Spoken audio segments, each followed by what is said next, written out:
অবাধে বিক্রি হচ্ছে পাট্টার জমি। এখনো ভূমিহীন 18 জন পাট্টা প্রাপক। মুখ্যমন্ত্রী 2013 সাল ও 2016 সালের বাঁকুড়া জেলার বেলিয়াতোড়ে সরকারি জনসভা থেকে পাট্টা প্রদান করেছিলেন প্রায় 18 জন ভূমিহীনদের। সেই পাট্টা পাওয়ার পরেও আজও তারা পাট্টার জমি হাতে পেল না। কারণ প্রাপকরা যখন বাড়ি করতে গিয়েছিলেন তখন কোনো এক অজ্ঞাত কারণে সেখান থেকে তাদের তুলে দেওয়া হয় এবং অভিযোগ সেই পাট্টা জমি অবাধে বিক্রিও হয়ে যায়। মুখ্যমন্ত্রী যখন প্রমোটার রাজ নিয়ে সরব হচ্ছেন, তাহলে কেন গরিব ভূমিহীন পাট্টা প্রাপকরা পাট্টা পাবে না? তাহলে কি কোথাও প্রশাসনিক স্তরে এই গলদ রয়ে যাচ্ছে? আর এই নিয়েই শুরু হয়েছে রাজনৈতিক তরজা। আমরা বিস্তারিত জানবো। টেলিফোন লাইনে রয়েছেন ট্রাইব টিভির প্রতিনিধি সঞ্জীব।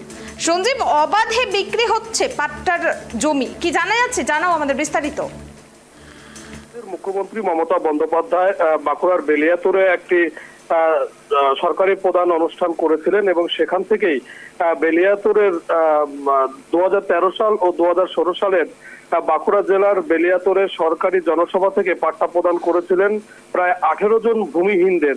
সেই পাট্টা পাওয়ার পরেও আজও তারা পাট্টার জমি হাতে পেল না এবং তাই নিয়েই কিন্তু যাদের পাট্টা প্রদান করা হয়েছিল তাদের মধ্যে একটা ক্ষোভ তৈরি হয়েছে। কারণ তাদের পাট্টার জমি চিহ্নিতকরণ করে দেওয়া হয়েছিল জমিতে। তারা যখন সেই জমিতে বাড়ি করতে গিয়েছিলেন কোনো এক অজ্ঞাত কারণে সেই খানে তারা তাদের বাড়ি তৈরি করতে পারছিলেন না এবং সেই পাট্টা জমিও অবাধে বিক্রি হয়ে যাচ্ছে, এমনটাই অভিযোগ করছেন যারা পাট্টা পেয়েছিলেন তারা। মুখ্যমন্ত্রী মমতা বন্দ্যোপাধ্যায় যখন প্রমোটার রাজ নিয়ে সরব হচ্ছেন এবং সেই জায়গায় দাঁড়িয়ে তিনি বলছেন কোন রকম কোনো বেআইনি কাজ বরদাস্ত করা হবে না, সেই জায়গায় দাঁড়িয়ে সরকারি ভাবে পাট্টা পাওয়া সেই জমি গরিব ভূমিহীন পাট্টা প্রাপকরা তারা পাবে না কেন? তাহলে কি কোথাও প্রশাসনিক স্তরেই গলদ রয়েছে? সেটাই কিন্তু এখন প্রশ্ন তুলছেন সকলেই। তবে দেখো, এ বিষয়ে বর্জরা বিধানসভার তৃণমূল কংগ্রেসের যিনি বিধায়ক রয়েছেন অলোক মুখার্জি, তিনি সংবাদ মাধ্যমের মুখোমুখি হয়ে জানান মুখ্যমন্ত্রী মমতা বন্দ্যোপাধ্যায় তাদের হাতে পাট্টা তুলে দিয়েছেন, এই নিয়ে কোনো সমস্যা নেই এবং যারা পাট্টা প্রাপক রয়েছেন যারা জমি পাবেন তাদেরকে একেবারে সরকারি নিয়ম অনুযায়ী তাদের কিন্তু হাতে জমি প্রদান ইতিমধ্যেই কেউ কেউ পেয়ে গেছেন, বাকি যারা রয়েছেন তারা পেয়ে যাবেন। ধন্যবাদ সঞ্জীব। আপনাদের আবার একবার জানিয়ে রাখি, মুখ্যমন্ত্রী 2013 ও 2016 সালের বাঁকুড়া জেলার বেলিয়াতোড়ে সরকারি জনসভা থেকে পাট্টা প্রদান করে 18 জন ভূমিহীনদের এবং সেই পাট্টা পাওয়ার পরেও কিন্তু আজও তারা পাট্টার জমি হাতে পাননি। কারণ প্রাপকরা যখন বাড়ি করতে গিয়েছিলেন তখন কোনো এক অজ্ঞাত কারণে সেখান থেকে নাকি তাদের তুলে দেওয়া হয় এবং অভিযোগ ওঠে সেই পাট্টা জমিও অবাধে বিক্রিও হয়ে যায়। কিন্তু এ নিয়েই উঠছে প্রশ্ন, কে বিক্রি করলো সেই পাট্টা জমি?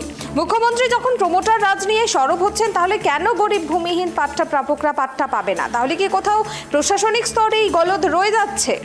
এই নিয়েই কিন্তু শুরু হয়েছে রাজনৈতিক তরজা। আপনাদেরকে জমি পাট্টা কবে দেওয়া হয়েছে? আমাদেরকে পাট্টা দেওয়া হয়েছিল 2016 সালে, আর কিছু ব্যক্তিকে 2013 সালে। কে দিয়েছে? মমতা দি। এখন কি অবস্থায় রয়েছে সে পাট্টা দেওয়ার জন্য? এখন পাট্টা জায়গা সে জবরদখল হয়ে আছে। জানিস কোথায়? হ্যাঁ, আমরা অনেক জায়গায় অনেক প্রশাসনের কাছে গেছি, আরে গেছি, কোথাতেও কিছু কোনো সুরাহ হয়নি। স্থানীয় নেতৃত্বের কাছে গেছিলেন? হ্যাঁ, স্থানীয় কোনো নেতার কাছেও গেছিলাম। নেতা তখন আমাদেরকে বলেছিল যে দেখো, আমাদের কর্তব্য আমরা করেছি, আমরা নিজেদের জায়গা তোমাদেরকে দিয়ে দিয়েছি, এবার তোমাদের জায়গা তোমাদেরকে নিজেদেরকে বুঝে নিতে হবে।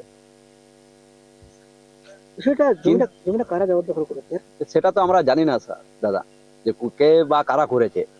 তবে কিছু ব্যক্তি জবরদখল করেছে এটা আমরা জানি, তবে আমরা পাচ্ছি না এবং তারা পয়সাওয়ালা লোক, আমরা তাদের কাছে কিছুই নয়। আপনারা তো ভূমি হারা। হ্যাঁ, আমরা ভূমি হারা বলি তো তাদের সঙ্গে আমরা টেক্কা দিতে পারছি না। এখন কি চাইছেন? এখন চাইছি যাতে করে আমাদের পুনরায় ঘর বা জায়গা পায়, সেই জন্যই আমরা চাইছি।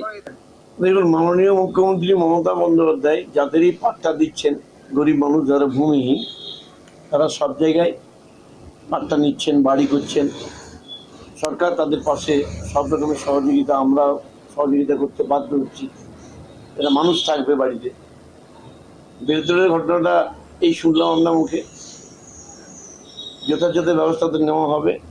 আমি দেখে নিই জিনিসটা কি বটে আর কি না বটে। ল্যান্ড ডিপার্টমেন্টের সঙ্গে কথা বলি, বিডিওর সঙ্গে কথা বলি, আইসির সাথে কথা বলি, ওসির সাথে কথা বলি। একটু টাইম তো চাই। যে মুখ্যমন্ত্রী যেখানে মমতা বন্দ্যোপাধ্যায় পাট্টা বিলি করেছেন ভূমিহীনদের মধ্য থেকে, তারা জায়গাটা পাবে না কেন? কে বাস করছে? কোন শক্তি এখানে মদত দিচ্ছে?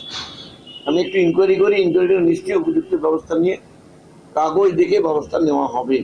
দেখুন, দুয়ারে সরকার এই শব্দটাই আছে, কিন্তু দুয়ারে দুয়ারে ঘুরতে হবে কাগজ নিয়ে, তার সমস্যার সমাধান কিছু হবে না। কারণ পশ্চিমবঙ্গে একটা কথাই আছে যে হাতির দাঁত দেখানোর এক আর খাওয়ার এক।